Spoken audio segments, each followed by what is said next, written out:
बालाफारा सालबारि plant irrigation सुइस गेटनि माथावरि बायफ्लंनानै गोब्राब जेंनायाव गोग्लैदों गोबां आबादारिफोरा। सुइस गेटनि माथावरि बायफ्लंनायखौ फाहामफिननो थाखाय आबादारिफोरा फैसा खांनानै जेसिबि बाहायनांदों।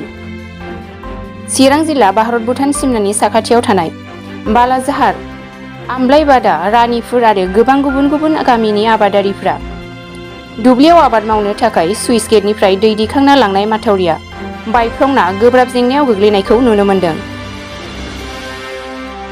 थांनाय गोलाव समनिफ्रायनो सुइस गेटखौ दिथा होग्रा एबा चौकिदार गैयैनि जाउनावनो बे सुइस गेटनि माथावरिया बायफ्लंनो खाबु मोन्दों होनना आबादारिफोरा खौरां बिजोंनि गेजेरजों दुखु मोननाय फोरमायदों। थांनाय गोलाव समनिफ्रायनो बे सुइस गेटनि दिथा होग्रा एबा चौकिदार सानैखौ मानिबा जाहोनाव बोखारनानै लांनायनि उननिफ्रायनो बे सुइस गेटनि गोबां जेंनायाव गोग्लैनांदों होननानै फोरमायबावो। बेनिखायनो आबादारिफोरा सुइस गेटनि दिथा होग्रा एबा चौकिदारखौ सोरखारनि फारसेनिफ्राय थाबैनो जगायना होनांगौ होननानै गुरैयै खावलायहरदों।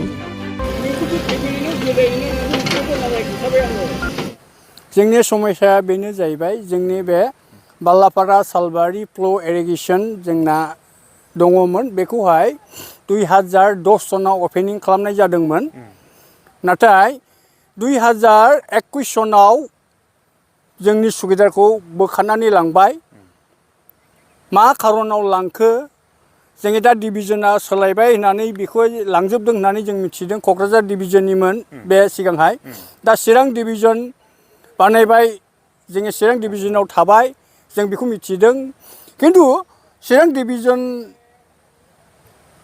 बानायब्लाबो खिन्थु जोंनि प्लेसावनिनोमोन जोंनि सुकिदारा। मानो बोखारनानै लांखो जों बेखौ गोबां दुखु मोनदों। सुकिदार थायोब्ला जोंनि बे हेडवार्कनि माथावरिफ्रा बायनाय नङामोन। दा मा माथावरि बायदों नामा? औ, माथावरि बायदों जोंना।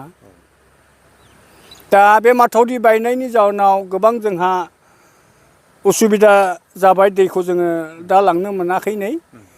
खिन्थु दैखौ लांनो मोनाखैब्लाबो जोङो थाखा फैसा गैयाब्लाबो जोङो दाहार लानानै जों बेखौ दिनैनो जोङो खोनोहाय थिरांथा खालामबाय। थांनाय हराव माने बुधबार मोनानि बिस्थिबार माने 4टासोआव बायदों बे माथावरिया। माने सुकिदार जोंहा पारमानेन्टआ थायोमोनब्ला बेबायदि जोंहा बायनायनि चान्स गैयामोन। बेखायनो जोङो आपिल खालामदों आसाम सरकार, बिटिआरखौ, जिनाखि सुकिदार दङमोन फुकन नार्जारि ओमफ्राय कमल बसुमतारी, बिसोर सानैया जोंनि सुकिदारमोन। बेखौ मा खारनै बोखारनानै लांखो जों दुखु प्रकास खालामदों।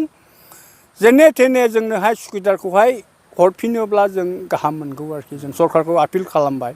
आरोबाव बे माथावरि बायनायाव खरसा थांनायफोरखौहाय जोंनो उनावब्लाबो हेल्प होयोब्ला जोङो गोबां सरकारखौ जोङो साबायखर होगोन।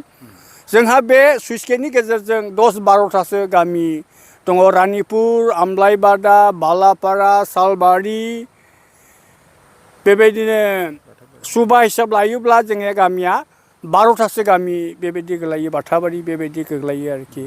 दा जों गोबां खस्थ' दङ। बे दा जोङो टेम्परारि जोङो सुकिदार लादों फैसा खांलायनानैहाय। दा सानै लादोंमोन, खिन्थु बिसोर एसेल' बेथन, बेवहाय हर दोननानै जों बिसोरखौ नायहोनो हाया।